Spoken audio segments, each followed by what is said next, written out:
Ma fille a offert à sa belle-mère un diamant et un voyage de rêve pour la fête des mères. J'ai eu droit à une fleur en plastique bon marché et à un mot qui ressemblait à un ticket de caisse. J'avais 67 ans et cette fleur à 5 € m'a appris que 43 ans de maternité ne m'avaient valu que l'invisibilité. Mais elle m'a aussi appris que j'étais sur le point de tout changer. Avant de nous replonger, n'oubliez pas de vous abonner pendant que vous écoutez. Et faites-nous savoir dans les commentaires d'où vous nous écoutez. Maintenant, respirez et écoutez attentivement. C'est mon histoire. Ma fille a offert à sa belle-mère un diamant et un voyage de rêve. Moi, j'ai eu droit à une fleur en plastique bon marché et à un mot qui ressemblait à un ticket de caisse. J'avais 67 ans et je pensais avoir connu toutes les peines de cœur que la vie pouvait offrir. Je me trompais. La fête des mères s'est levée, silencieuse et lourde, dans ma maison vide.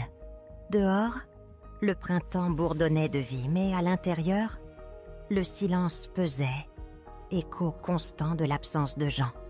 3 ans sans lui. Et la solitude qui autrefois me consolait s'était muée en une solitude. L'appel de Léa la veille au soir avait été bref. « Maman, on déjeune chez Sophie demain. 1h pile. Tu devrais venir. Pas de chaleur, pas d'invitation. Juste une directive froide. » Je tirais un fil lâche sur mon vieux fauteuil, le poids familier de ces mots s'installant sur moi. Notre relation, autrefois une tapisserie vibrante, s'était effilochée en politesse forcée et échange logistique. Je suis arrivée chez Sophie précisément à 1h. L'allée brillait de voitures de luxe et des rires s'échappaient des fenêtres ouvertes. Un son vibrant qui se moquait du calme de ma propre vie. Sophie, la mère d'Antoine, était tout ce que je n'étais pas. Raffinée, naturellement sociable, sa maison un témoignage de goût impeccable. En franchissant le portail du jardin, je les ai vus. Léa était assise à côté de Sophie, leurs têtes penchées, partageant une blague privée, une intimité complice qui me serrait quelque chose dans la poitrine. Mon gendre, Antoine, se tenait près du barbecue, jouant le fils dévoué que Sophie avait clairement élevé. « Solange, ma chérie !» lança Sophie, son sourire un phare bien rodé. « Si contente que tu aies pu venir !»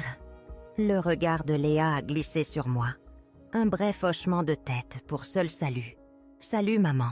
Tu peux t'asseoir là-bas. » Sa vague de la main dédaigneuse désignait une chaise vide au fond de la table, à l'écart de la conversation principale. Je me suis déplacée silencieusement, les dalles fraîches sous mes chaussures confortables, m'installant à la place qui m'était désignée. Je les observais tous, une douzaine de visages animés par des histoires partagées et des rires faciles. Tout le monde avait sa place, s'intégrait harmonieusement au brouhaha joyeux. Tout le monde, sauf moi.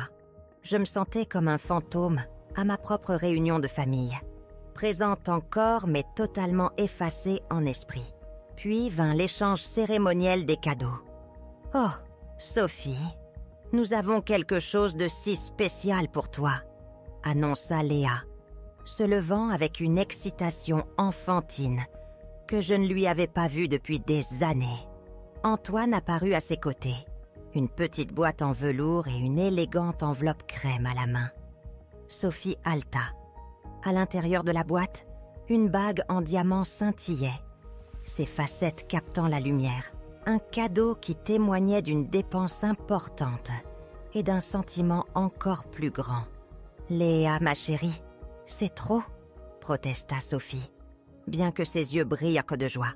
Ce n'est jamais trop pour la femme qui a élevé un fils aussi incroyable, s'extasia Léa, enlaçant Sophie, rayonnante d'adoration pure. D'autres cadeaux suivirent, des billets de croisière, 2 semaines en Méditerranée, en première classe. Sophie pleura, tout le monde applaudit, et Léa rayonna. Un nœud froid et dur se forma dans mon estomac. 20 000 €, au moins, peut-être plus. pour une femme que Léa ne connaissait que depuis une douzaine d'années.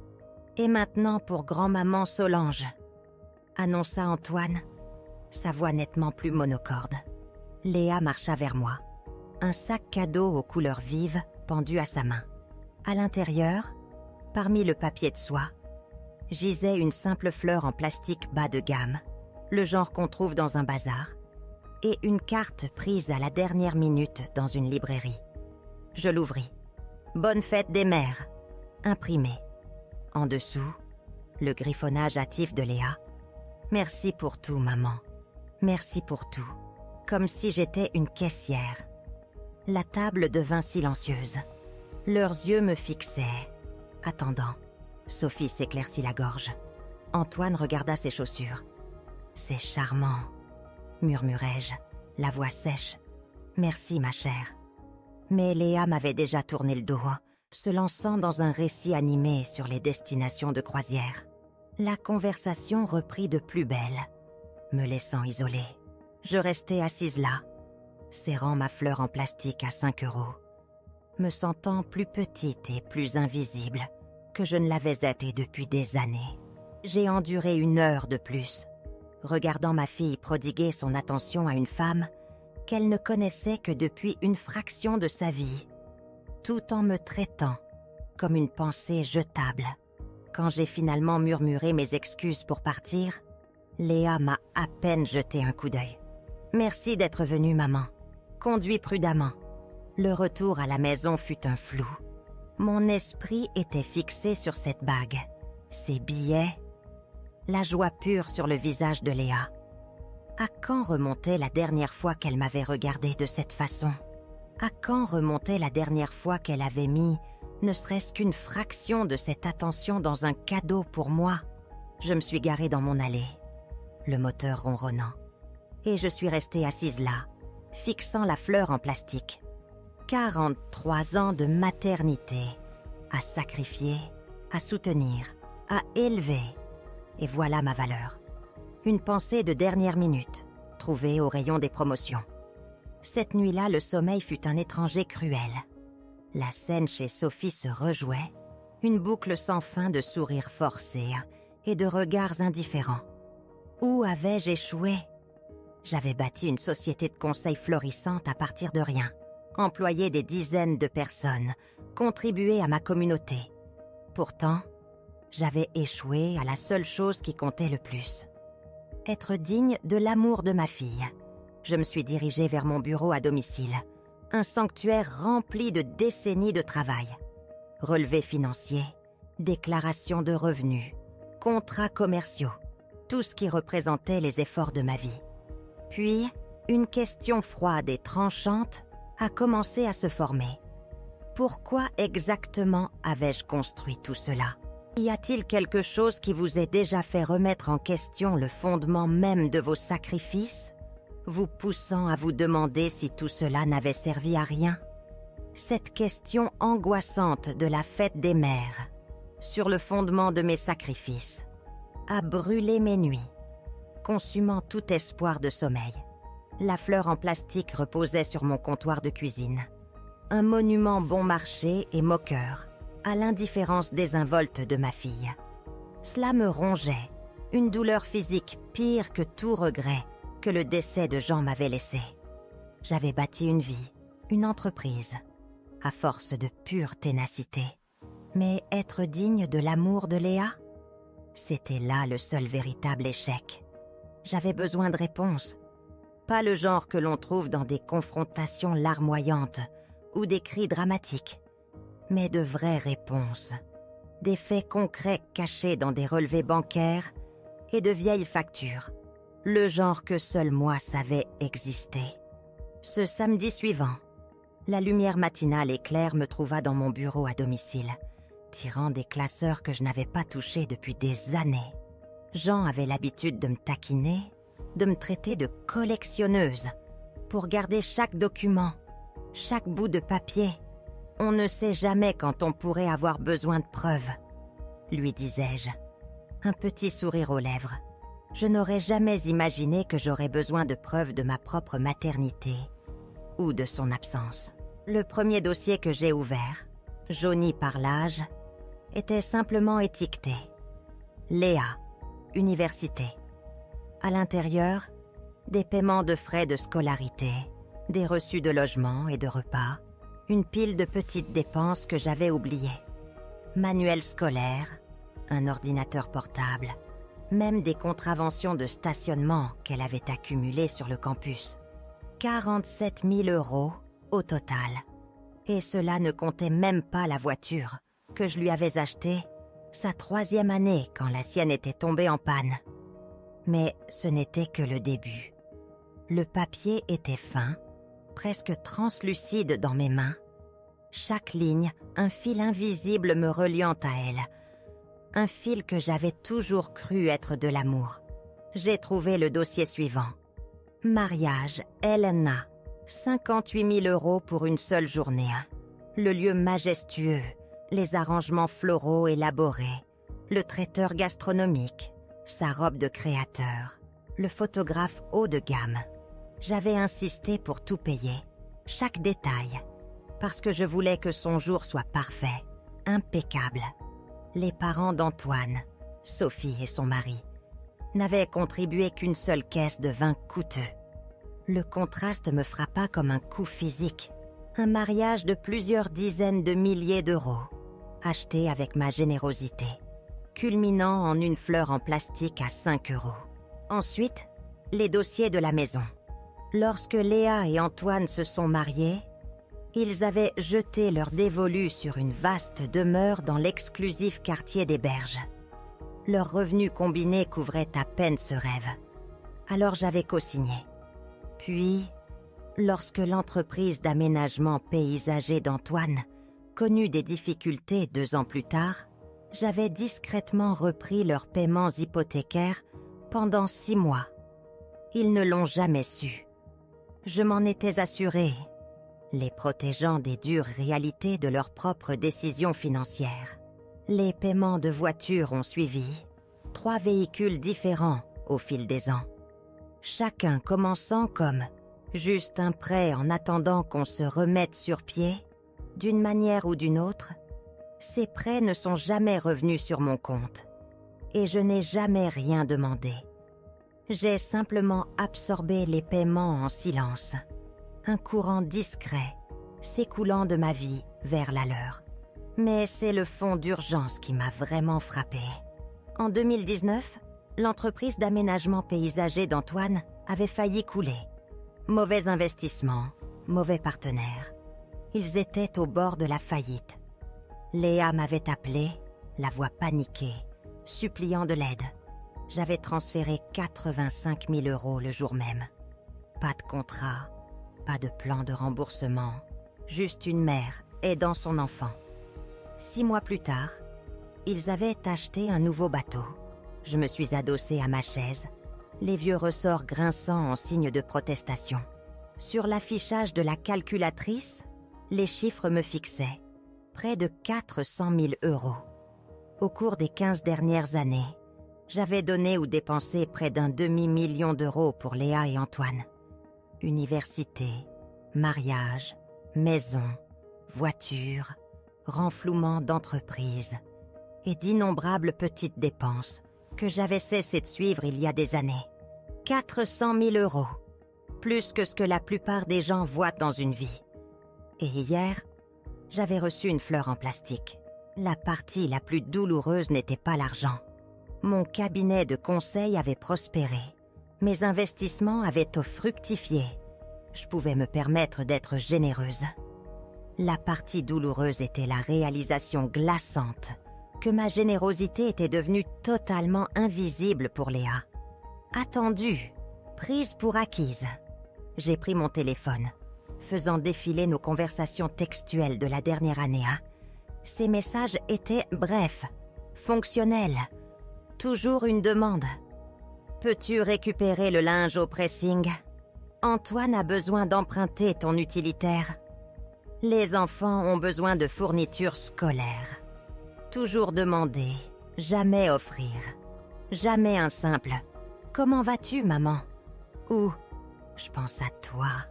Mais Sophie, Sophie a eu des billets de croisière et des bagues en diamant. Je me suis retrouvée à ouvrir mon ordinateur portable, à vérifier l'hypothèque de la maison de Léa. Toujours à mon nom, bien sûr. Les paiements provenaient directement de mon compte professionnel, automatisé il y a des années. Ce compte professionnel, j'ai sorti les relevés mensuels. Le service de Rémi Entretien Sol s'entretenait les terrains de 3 de mes propriétés commerciales. Je le payais 30% au-dessus du prix du marché, bien que je ne l'ai jamais mentionné. Le travail de Léa en tant que comptable à temps partiel pour mes clients plus petits lui rapportait 1 200 € par mois, pour peut-être 6 heures de travail effectif. Ils n'étaient pas seulement ma fille et mon gendre. Ils étaient mes dépendants. Des adultes d'une trentaine d'années qui avaient structuré tout leur mode de vie autour de mon soutien financier. Et d'une manière ou d'une autre, j'étais devenue la méchante de leur histoire. La mère distante, froide, qui ne comprenait pas leur vie. Ils m'avaient dépeinte comme déconnectée, tout en vivant de ma générosité sans fin. J'ai fermé l'ordinateur portable. Un dernier clic douloureux. Les murs de mon bureau étaient couverts de photos, saluant mon succès, prix de la chambre de commerce, coupure de journaux. Mais il n'y avait pas de photos récentes de Léa et moi ensemble. Elle avait cessé de vouloir prendre des photos avec moi il y a des années. L'horloge sur mon bureau affichait 16h30. 8 heures que j'avais passées à disséquer ma vie, et le tableau était douloureusement clair. J'avais passé des années à essayer d'acheter l'amour de ma fille, et tout ce que j'avais accompli était de lui apprendre que j'étais une source d'argent, pas d'affection. Mon téléphone a vibré. Un SMS de Léa. « Maman, l'utilitaire d'Antoine est en panne. On peut emprunter le tien quelques jours ?» J'ai fixé le message, les mots flous à l'écran, pendant un long moment silencieux, avant de répondre. Je vais y réfléchir. C'était la première fois depuis des années que je n'avais pas immédiatement dit oui. Cette nuit-là, une résolution froide et acérée, comme l'air d'hiver, s'est installée dans mon cœur. J'ai appelé Maître Dubois. Avez-vous déjà ressenti le poids de réaliser que votre générosité était perçue comme une obligation, non pas comme de l'amour, vous poussant finalement au point de rupture? Lundi matin, je me suis assise en face de Maître Dubois, mon avocate depuis 12 ans, la ville s'étendant à perte de vue sous la fenêtre de son bureau. De ce point de vue, je pouvais voir mon propre immeuble, un monument d'acier et de verre à des décennies de travail acharné. « Solange, vous avez l'air fatiguée », observa Maître Dubois, sa voix douce, alors qu'elle s'installait derrière son bureau ciré, avec une tasse de thé. « Qu'est-ce qui vous préoccupe ?» Les mots que j'avais répétés tout le week-end pesaient lourds, comme des pierres dans ma bouche. Je veux discuter de la vente de mon entreprise. Les sourcils de Maître Dubois se sont levés. Cabinet Duval Conseil. Mon entreprise.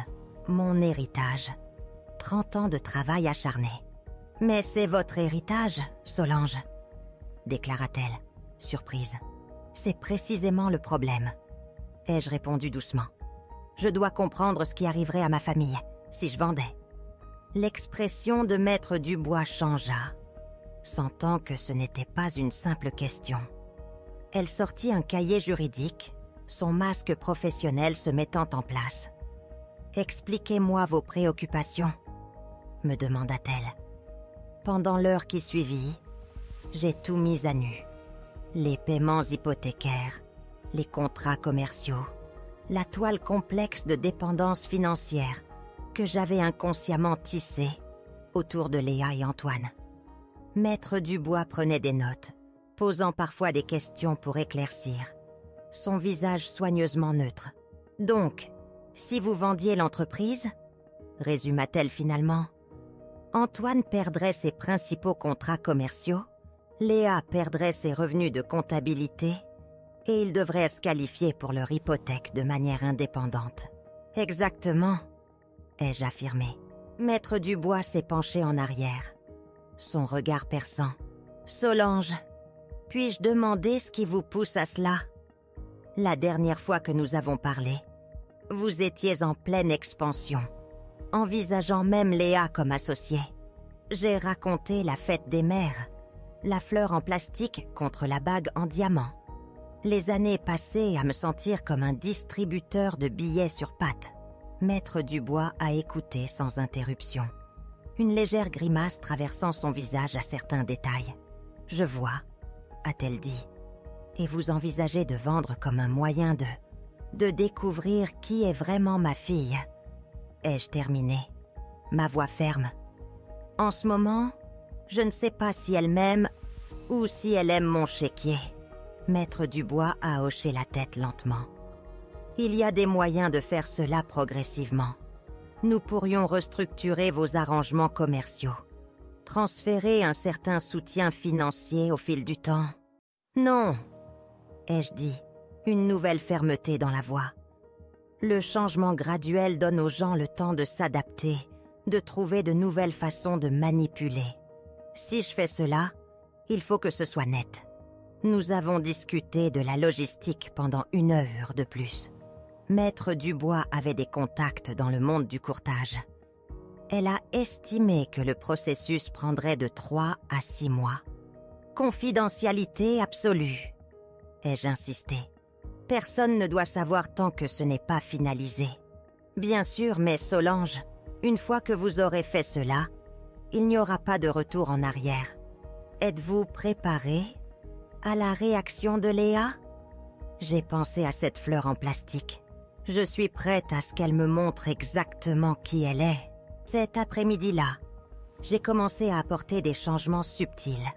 J'ai appelé l'entreprise d'aménagement paysager d'Antoine, les informant que je explorais des options pour mes propriétés commerciales, en invoquant des contraintes budgétaires.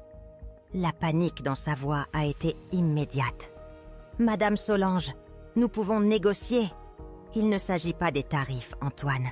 Il s'agit d'explorer des options. » Ensuite, j'ai appelé mes plus petits clients qui utilisaient Léa pour la comptabilité. J'ai expliqué que je restructurais les accords de parrainage, leur conseillant de trouver de nouveaux services dans les 60 jours. Professionnels, axés sur les affaires, pas d'explications personnelles. Léa a appelé ce soir-là, sa voix tendue d'inquiétude. « Maman, Madame Moreau a dit que tu ne recommandais plus de comptable. Ai-je fait quelque chose de mal? » Pas du tout, ma chérie. Je simplifie juste les opérations commerciales. Mais j'ai besoin de ces clients. C'est mon revenu. Je suis sûre que tu trouveras d'autres opportunités.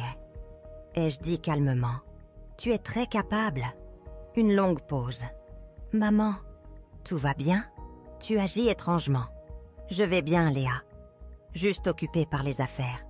Après avoir raccroché, je me suis assise dans ma cuisine, fixant la fleur en plastique. Pour la première fois depuis des années, j'ai ressenti quelque chose que j'avais presque oublié. Le contrôle. Pas celui qui venait de l'écriture de chèques, mais celui qui venait de mes propres choix. Les prochaines semaines confirmeraient ce contrôle. Mais elles révéleraient aussi une vérité bien plus douloureuse. Les semaines suivantes se sont installées dans un rythme de réunions secrètes et de démêlements prudents, chaque étape confirmant un contrôle nouveau que je reconnaissais à peine. Mes journées étaient remplies d'acheteurs potentiels, en costumes élégants, de revues financières interminables et du processus presque chirurgical de dénouement des fils complexes qui liait mon entreprise florissante à la vie confortable et dépendante de ma fille. Maître Dubois a géré la plupart des aspects légaux, mais j'ai insisté pour être présente à chaque décision majeure. Le plus difficile, de loin, fut le silence. Je n'avais jamais été douée pour garder des secrets de Léa, même quand la sagesse me criait la discrétion. Mais cela me semblait différent. Cela me semblait absolument nécessaire. Un acte brutal d'autopréservation. Après seulement 3 semaines, la première onde de choc a fait surface. Antoine a appelé, sa voix serrée par une anxiété inhabituelle qui masquait à peine son arrogance sous-jacente. « Madame Solange, j'ai entendu quelqu'un à la chambre de commerce dire que vous pourriez vendre votre entreprise. Est-ce vrai ?» Mon cœur a fait un petit bond, mais ma voix est restée ferme. Une surface calme sur un courant plus profond et agité. Les gens bavardent, Antoine. Vous savez comment c'est. Son ton a changé, devenant plus insistant. Mais si vous vendiez, vous nous le diriez, n'est-ce pas? Je veux dire, toute mon entreprise dépend de vos comptes. J'ai laissé une pause délibérée. Si et quand je prends des décisions commerciales majeures, vous serez informé en temps voulu. La ligne est devenue silencieuse un instant plus tard, lourde de questions non dites. J'ai raccroché. Une petite satisfaction sinistre fleurissant dans ma poitrine. Il commençait à sentir le vent froid de l'incertitude. Ce soir-là, bien après que les lampadaires eurent clignoté, Léa est apparue à ma porte. Elle semblait complètement épuisée, ses cheveux tirés en arrière de manière désordonnée, vêtue d'un vieux sweatshirt délavé, un contraste saisissant avec la femme élégante du brunch chez Sophie. « Maman, il faut qu'on parle », a-t-elle dit, sa voix fine, empreinte d'une urgence désespérée, me dépassant pour entrer dans le salon. Ses yeux, d'habitude si prompts à l'indifférence, étaient écarquillés par une inquiétude brute, presque frénétique. Les contrats d'Antoine, mes clients en comptabilité, maintenant des rumeurs sur la vente de ton entreprise. Qu'est-ce qui se passe? J'ai marché lentement vers mon fauteuil et je me suis assise, les mains calmement croisées sur mes genoux. Je réévalue mes priorités. Ma voix était calme, presque trompeuse. Son visage a rougi, un mélange de colère, de peur et d'une profonde confusion tordant ses traits. Qu'est-ce que ça veut dire? Est-ce à cause de la fête des mères? À propos du cadeau? Je suis désolée si tu ne l'as pas aimé, mais on a été vraiment serré niveau argent dernièrement, maman. Tu sais comment c'est. Les mots étaient un écho amer. Serré niveau argent, prétendait-elle, alors qu'elle vivait dans une maison que je payais, conduisait des voitures que j'avais achetées, occupait des emplois que j'avais essentiellement arrangés. L'ironie avait un goût amer dans ma bouche, mais je me suis retenue. J'ai simplement rencontré son regard, laissant mon silence parler pour moi. « Il ne s'agit pas d'un seul jour, Léa. » ai-je finalement dit, ma voix à peine au-dessus d'un murmure, mais infusée d'une fermeté inattendue. Il s'agit de comprendre ce qui compte vraiment. Pour moi, elle est partie 21 minutes plus tard.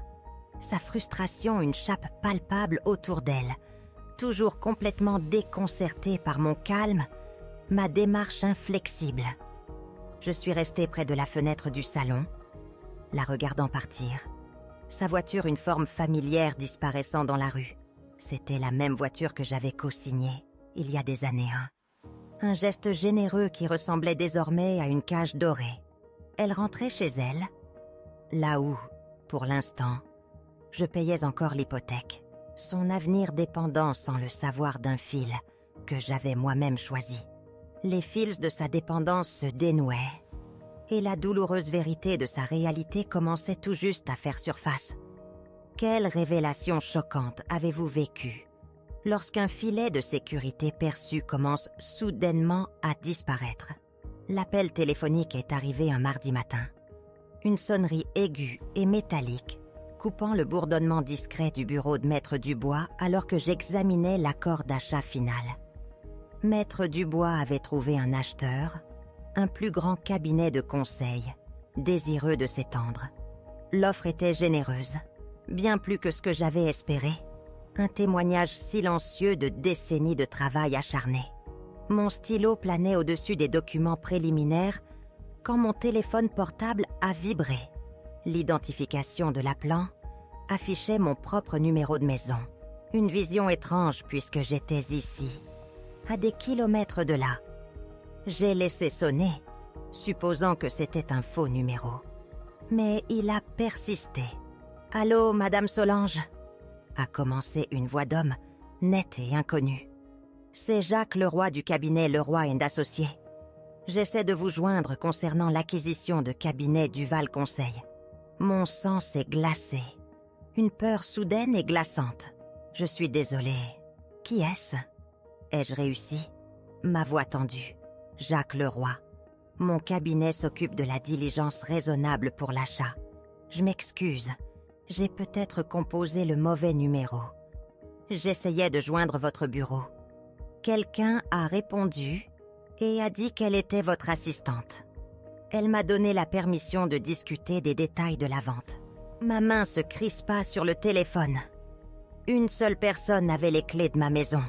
Une seule personne oserait répondre à mon téléphone privé et prétendre détenir une autorité qu'elle ne possédait pas. « Merci de votre appel, Monsieur Leroy, » dis-je, forçant le calme dans ma voix. « Veuillez adresser toutes les communications futures à mon avocate, Maître Dubois. » J'ai raccroché, mon cœur martelant ma poitrine, et j'ai immédiatement composé le numéro de ma maison. Ça a sonné 4 fois. Le silence à l'autre bout s'étirant tendu, avant que la voix de Léa, légère et légèrement essoufflée, ne réponde. « Maison de maman, c'est Léa. » Une vague d'incrédulité, vive et chaude, m'a submergée. « Qu'est-ce que tu fais dans ma maison ?» Il y eut une pause notable, un battement d'air mort qui vibrait de culpabilité. Puis sa voix changea, perdant sa légèreté désinvolte. « Maman, je croyais que tu étais à une réunion. Je suis juste passée arroser tes plantes. Un mensonge, maladroit et transparent. Je n'ai pas de plantes qui ont besoin d'être arrosées, Léa. » Une autre pause, plus longue cette fois, épaisse de tromperies non dites. « D'accord, très bien. Je cherchais quelque chose. Antoine a dit que tu pourrais avoir de vieux documents fiscaux dont il a besoin. » Les mensonges s'écroulaient, audibles dans son ton tendu. Et tu as répondu à mon téléphone parce qu'il n'arrêtait pas de sonner. Tu pensais que ça pourrait être important. Mes mots étaient calmes, mais empreints d'une fermeté inébranlable. Je pouvais entendre les fondations de ses excuses s'effondrer. « Léa, je rentre à la maison. Nous devons parler. » Les 15 minutes de trajet depuis le bureau de Maître Dubois m'ont paru une éternité. Chaque kilomètre apportait de nouvelles vagues d'incrédulité. L'audace de ses actions était à couper le souffle. Prétendre être mon assistante, autorisée à discuter d'affaires confidentielles. La trahison piquait plus fort que n'importe quel coup physique.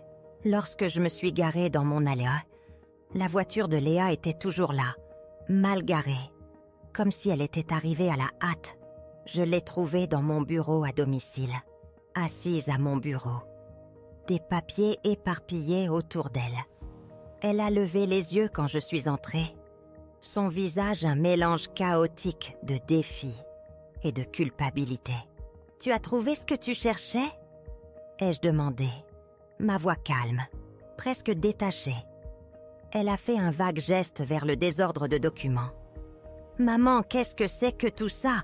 Tu vends vraiment l'entreprise ?»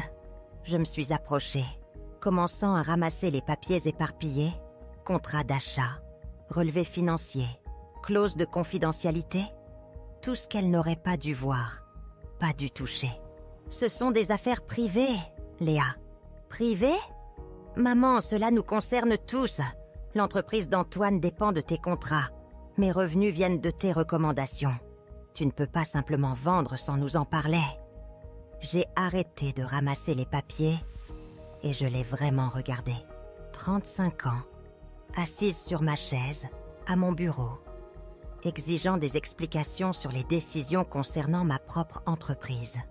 Quand avais-je permis que ce profond changement se produise? Quand avait-elle commencé à croire qu'elle avait un tel droit sur ma vie? « En fait, Léa, » dis-je, ma voix montant légèrement, ferme et claire, « je peux vendre mon entreprise sans consulter personne. C'est ma société. » Son visage s'empourpra, une vague écarlate se répandant sur ses joues. Mais et nous? Et notre famille? Et notre famille, répétai-je lentement, laissant les mots flotter dans l'air entre nous, lourds d'une histoire non dite.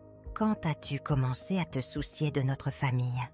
Le silence qui suivit fut assourdissant, brisé seulement par les aboiements lointains du chien d'un voisin, la bande-son banale d'une vie normale qui continuait, tandis que la mienne s'effondrait irrévocablement.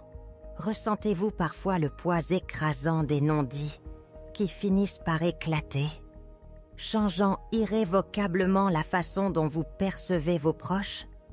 Le silence dans mon bureau s'étira, épais et suffocant, alors que le visage de Léa se froissait légèrement, sa bouche s'ouvrant, puis se refermant, les mots lui manquant. Je la regardais. Une femme que j'avais nourrie depuis son enfance. Maintenant une étrangère piégée par son propre sentiment de droit. Tu ne t'attendais manifestement pas à ce que j'aie des chiffres réels, continuai-je, ma voix stable, ne trahissant aucun tremblement au fond de ma poitrine. Je ne te dis pas cela pour te faire sentir coupable, Léa. Je te le dis parce que j'ai besoin que tu comprennes quelque chose. J'ai subventionné toute ta vie d'adulte. Et d'une manière ou d'une autre, en chemin, tu as cessé de me voir comme ta mère et as commencé à me voir comme une ressource. Mania, ce n'est pas vrai, réussit-elle enfin sa voix fine. Je te vois comme une personne. Tu es ma mère. Je rencontrai son regard, laissant un petit sourire triste effleurer mes lèvres. À quand remonte la dernière fois que tu m'as traitée comme telle? La question resta en suspens dans l'air, sans réponse, une accusation palpable. Dehors, le chien du voisin aboyait, un son lointain et normal dans un monde qui ne l'était plus du tout. Mon téléphone sonna. Une intrusion discordante, le nom d'Antoine s'affichant à l'écran. « Ne réponds pas !» implora Léa, sa voix aiguë de panique. Je l'ignorais, décrochant l'appel. « Allô, Antoine? Madame Solange, Léa m'a parlé de la vente de l'entreprise. Nous devons en parler en famille. Cette décision nous affecte tous. » Sa voix était teintée d'une exigence désespérée de contrôle.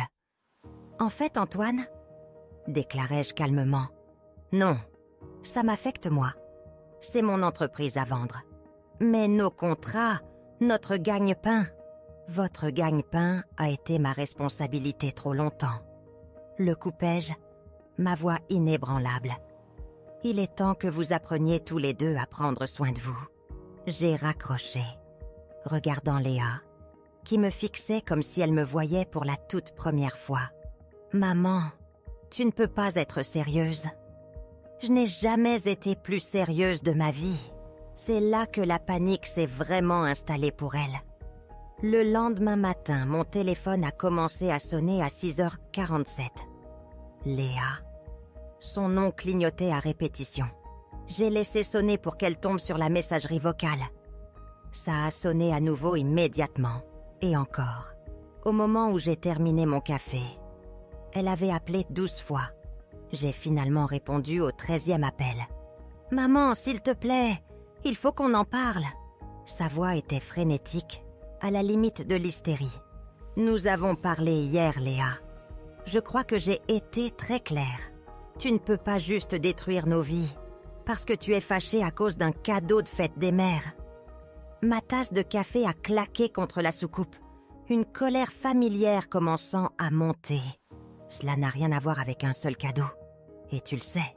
Alors quoi? Qu'est-ce que tu veux de moi? Sa voix se brisa. Je veux que tu comprennes que je ne suis pas ton distributeur de billets personnels. Je veux que tu me vois comme une personne, pas comme une source de financement. Je te vois comme une personne. Tu es ma mère. À quand remonte la dernière fois que tu m'as traitée comme telle? Silence. Maman, si tu vends l'entreprise, nous allons tout perdre. La maison, les contrats d'Antoine, mes clients. Nous devrons tout recommencer. Oui, vous le ferez.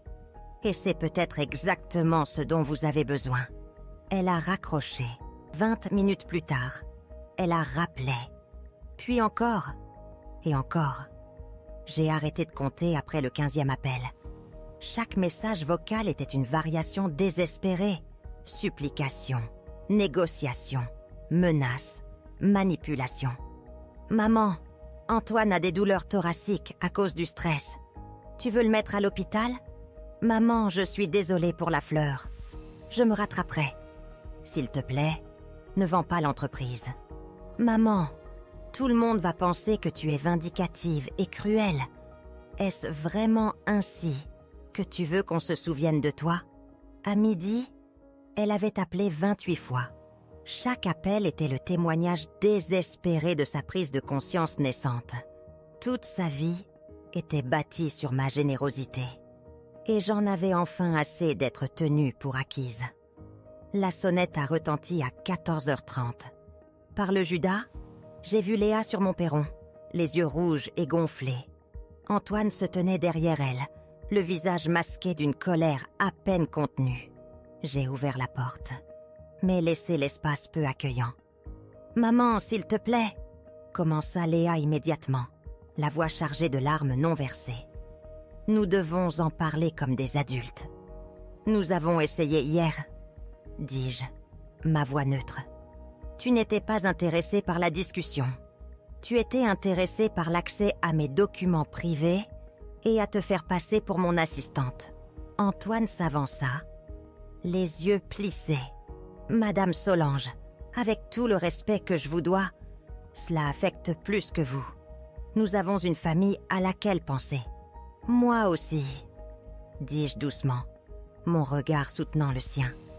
Je dois penser à ce qui était le mieux pour ma famille. Et en ce moment, le mieux est que vous appreniez tous à vous débrouiller seuls. » Le visage de Léa s'affaissa, un désespoir profond l'envahissant. « Maman, je t'en supplie, s'il te plaît, ne fais pas ça. Tu me supplies maintenant, » répondis-je, les mots empreints d'années de douleur refoulées. « À quand remonte la dernière fois que tu m'as demandé comment j'allais ? À quand remonte la dernière fois que tu m'as invité à dîner en dehors d'une obligation de fête ? À quand remonte la dernière fois que tu as appelé juste pour me dire que tu m'aimais ? » Elle ouvrit la bouche, puis la referma. Le silence entre nous lourd de la vérité non dite. « Je m'en doutais, » murmurai-je. « Tu n'appelles que quand tu as besoin de quelque chose. Tu ne viens que quand tu veux quelque chose. Tu ne te soucies de moi que quand tu es sur le point de perdre quelque chose. » La colère d'Antoine éclata enfin. Une rage bouillonnante perçant sa façade polie. « C'est ridicule. Vous nous punissez d'être réussis, d'avoir bâti une vie ensemble. » « Réussi ?» Je ris. Un son âpre, sans humour. « Antoine, tu as 37 ans et tu n'as jamais payé une échéance de prêt immobilier pour ta propre maison. Tout le revenu de Léa vient du travail que je lui ai arrangé. Vous appelez ça réussir ? Nous appelons ça la famille !» cria Léa la voix brisée. « Les familles s'entraident. »« L'aide va dans les deux sens, » rétorquai-je, les yeux fixés sur ma fille. « Léa, qu'as-tu fait pour m'aider ? Qu'as-tu apporté à cette famille, à part prendre ?» La question resta en suspens dans l'air. Un défi dévastateur qu'elle ne pouvait relever. Elle regarda Antoine, puis de nouveau moi, cherchant une réponse qui n'existait pas. « Je t'ai donné des petits-enfants, » murmura-t-elle, la voix à peine audible. « Non, tu ne l'as pas fait, » déclarai-je, mon propre cœur souffrant de la vérité. « Tu as déménagé dans une autre région lointaine et tu ne viens que 2 fois par an. Je n'ai pas vu Thomas et Clara depuis 8 mois. » Son visage devint blanc, un choc profond remplaçant son défi. Même Antoine détourna le regard, mal à l'aise face à cette vérité crue et exposée. « Tu veux savoir à quoi ressemble la famille ?» continuai-je, des années de blessures se déversant. La famille de Sophie l'appelle chaque semaine. Ils lui rendent visite sans qu'on le leur demande. Ils se souviennent de son anniversaire, sans qu'on le leur rappelle. Ils lui offrent des cadeaux attentionnés, parce qu'ils prêtent attention à ce qu'elle aime. C'est pourquoi elle a eu la bague et la croisière. C'est pourquoi elle est traitée comme quelqu'un qui compte. Léa pleurait ouvertement maintenant, les larmes coulant sur son visage. Mais je ne pouvais pas m'arrêter. J'ai passé 30 ans à bâtir une entreprise pour pouvoir subvenir aux besoins de ma famille. Je voulais vous offrir sécurité, opportunité, une vie meilleure que la mienne. Mais en chemin, vous avez cessé d'apprécier ce que je vous donnais et avez commencé à l'attendre. Vous avez cessé de me voir comme une personne et avez commencé à me voir comme une ressource. « Maman, s'il te plaît » murmura-t-elle, la voix brisée. « Je suis désolée. Je ferai mieux. Je serai meilleure. Tu es désolée parce que tu as peur ?» lui dis-je, ma voix inébranlable. « Tu n'es pas désolée parce que tu comprends ce que tu as mal fait. » Antoine attrapa le bras de Léa. « Viens, on perd notre temps ici. » Elle a pris sa décision. Mais Léa se dégagea. Ses yeux fixés sur moi avec une étincelle de quelque chose que je n'avais pas vu depuis des années. Une vulnérabilité authentique. « Maman, qu'est-ce que tu veux de moi ? Dis-moi ce que je dois faire pour arranger ça. » J'ai regardé ma fille. Je l'ai vraiment regardée. 35 ans, pleurant sur mon pas de porte, posant enfin la bonne question, mais il était trop tard. « Je veux que tu découvres qui tu es sans mon argent. » dis-je, les mots lourds de finalité. Je veux que tu apprennes à valoriser les relations qui ne sont pas transactionnelles. Je veux que tu comprennes que l'amour ne se résume pas à ce que quelqu'un peut te donner. Et après ? Plaida-t-elle désespérée. Si je fais tout ça, tu changeras d'avis ? Je secouai lentement la tête. Léa, je ne vends pas l'entreprise pour te punir. Je la vends pour me libérer. J'ai 67 ans et je veux découvrir à quoi ressemble ma vie quand je ne suis pas responsable des choix des autres. Je reculai, la main sur la poignée de porte, commençant à fermer la porte. « Maman, attends !» cria-t-elle, un son brut, déchirant. « Je t'aime vraiment !» Je m'arrêtai, ma main toujours sur le métal froid. « Je t'aime aussi, Léa. C'est pour ça que je fais ça. » Puis, avec un léger déclic, je fermai la porte, écoutant ses pleurs depuis mon perron pendant les 10 minutes suivantes, jusqu'à ce que leur voiture s'éloigne enfin, laissant derrière elle un silence qui semblait différent maintenant, non plus vide, mais rempli de la promesse d'un avenir que j'avais enfin choisi pour moi-même. Avez-vous déjà dû tracer une ligne si dure, sachant la douleur qu'elle causerait, tout en comprenant que c'était la seule façon de vous libérer vraiment? 2 semaines plus tard, la vente de l'entreprise était finalisée. Une rupture nette. 3 mois plus tard, j'étais assise sur le perron de ma nouvelle petite maison, regardant le soleil couchant peindre le lac de nuances d'or et de rose. Cette maison plus petite, la mienne d'une manière que l'ancienne ne fut jamais, ressemblait à la paix. Plus aucun écho de déception passée. Le déménagement fut étonnamment facile. Des décennies de dossiers d'entreprise, de contrats et de correspondances, tout emballé et rangé. Je n'ai gardé que ce qui comptait vraiment. Quelques photos chéries et les livres préférés de Jean. Léa n'avait pas appelé depuis 6 semaines. Le silence, d'abord douloureux, apporta une clarté profonde. J'avais passé tant d'années à mesurer ma valeur à son approbation. Maintenant, j'apprenais à la mesurer à ma propre tranquillité d'esprit. La vente avait fourni plus qu'assez pour une retraite confortable. J'avais mis en place une fiducie pour l'éducation de mes petits-enfants. De l'argent qu'ils recevraient directement à leurs 18 ans, sans condition, ni accès parental. Un dernier paiement a discrètement soldé le prêt immobilier de Léa et Antoine, coupant le dernier lien. C'était le dernier chèque que j'écrirais jamais pour eux. Une rupture silencieuse avec la vie que j'avais autrefois essayé d'acheter. Mon téléphone a vibré, me tirant de mes pensées, bien que pendant un instant, mon cœur ait encore fait ce petit bond familier, pensant que ce pourrait être Léa. J'ai jeté un coup d'œil à l'identification de l'appelant. Suzanne, ma voisine d'en face, de l'autre côté du lac. Nous étions devenus amis au cours du mois dernier, nous liant d'amitié lors de promenades matinales et de verres de vin le soir. Une compagnie simple et sans complications, qui semblait rafraîchissante et nouvelle. « Solange, es-tu libre pour dîner demain ?» La voix de Suzanne était chaleureuse, invitante. « Mon fils et ma belle-fille sont en visite, et j'aimerais beaucoup que tu les rencontres. »« J'aimerais ça, » dis-je, et les mots semblaient vrais, naturels. La relation de Suzanne avec ses enfants était tout ce que la mienne n'avait jamais été. Naturelle, réciproque, bâtie sur une affection authentique plutôt que sur l'obligation ou l'attente. Après avoir raccroché, je me suis servi un verre de vin et je suis descendue jusqu'au petit ponton qui s'avançait dans l'eau immobile. Le lac était un miroir, reflétant la dernière lumière du jour en nuances d'or et de rose. Une famille de canards passait à la rame, les petits suivant leur mère en ligne parfaite. Une scène calme et paisible. Mon téléphone a vibré à nouveau avec un message texte. « Pas Léa !» C'était de Maître Dubois, mon avocate. Le message était bref, presque clinique. Je pensais que vous voudriez savoir. L'entreprise d'aménagement paysager d'Antoine a déposé le bilan hier. Léa cherche du travail à l'école primaire. Comment allez-vous ? Je fixais les mots, la lueur de l'écran illuminant mon visage dans la lumière déclinante. Pendant un long moment, je n'ai ressenti rien d'autre que le vaste calme du lac.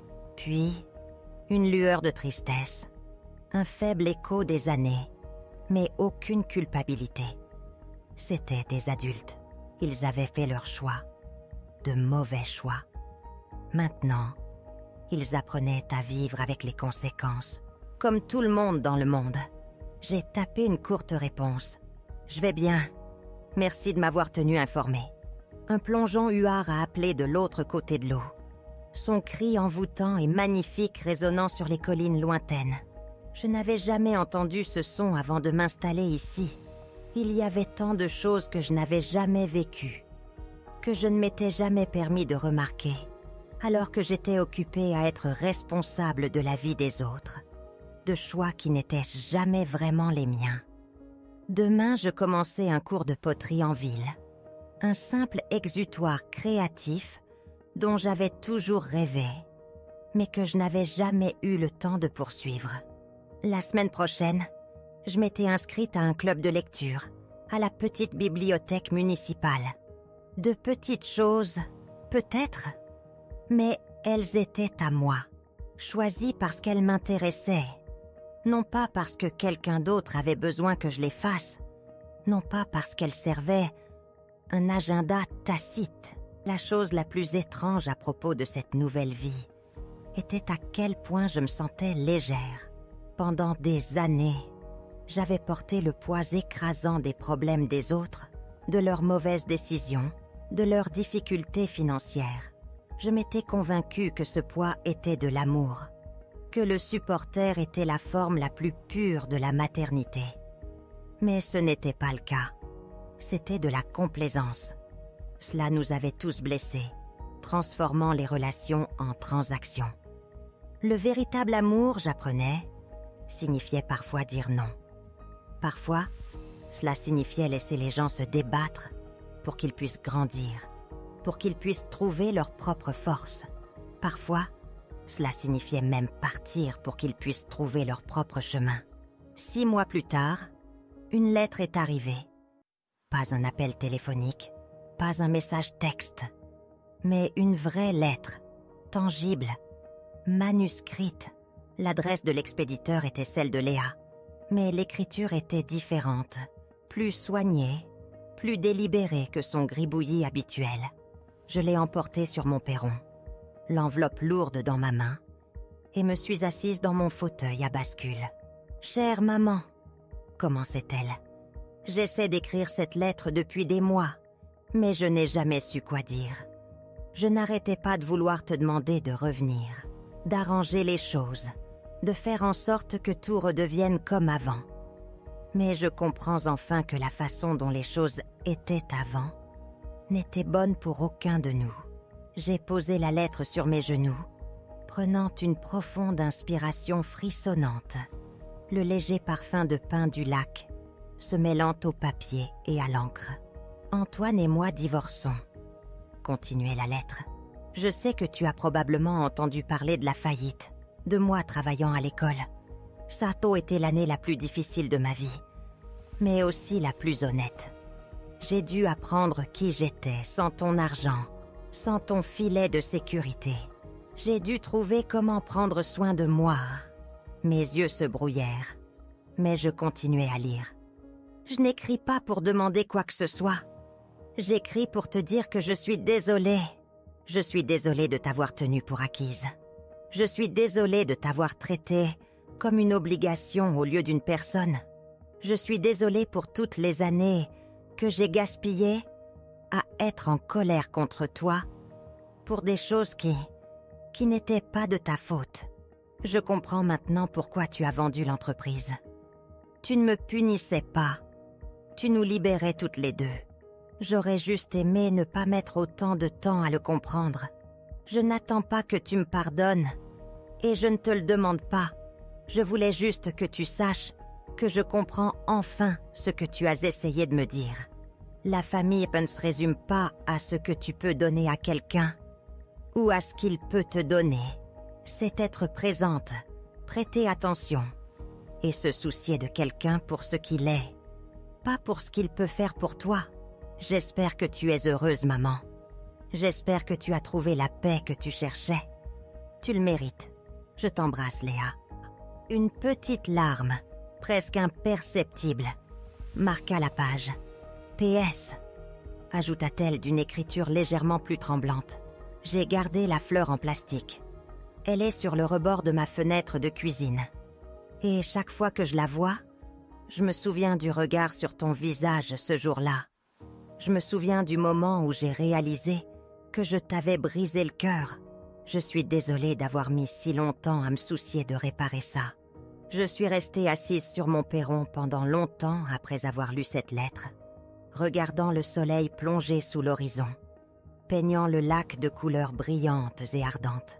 Puis je suis entrée, me suis assise à mon petit bureau parfaitement ordonné, et j'ai commencé à écrire une réponse. « Chère Léa », commençai-je, « merci pour ta lettre. Elle signifie plus pour moi que tu ne peux l'imaginer. Mais je ne l'ai pas postée ce jour-là, ni le lendemain, ni le surlendemain. Certaines blessures, j'avais appris, avaient besoin de temps pour guérir complètement, avant de pouvoir être rouvertes en toute sécurité. Certaines relations avaient besoin d'espace avant de pouvoir être reconstruites sur une base de vérité plutôt que d'obligation. Peut-être qu'un jour nous nous retrouverions. Mais pour l'instant, j'étais contente d'être libre. Libre de la culpabilité, libre de la manipulation, libre du travail épuisant d'essayer d'acheter un amour qui aurait dû être donné librement. J'avais 67 ans, et pour la première fois depuis des décennies, je vivais ma propre vie. C'était suffisant. Maintenant, je suis curieuse de vous, qui avez écouté mon histoire jusqu'au bout. Qu'auriez-vous fait si vous aviez Zotka à ma place? Avez-vous déjà dû choisir entre un amour exigeant et un sacrifice sans fin pour trouver votre propre paix? Partagez vos réflexions ci-dessous. Votre voix compte. Et si mon histoire a résonné en vous, pensez à vous abonner pour entendre plus de récits, de courage et de transformation.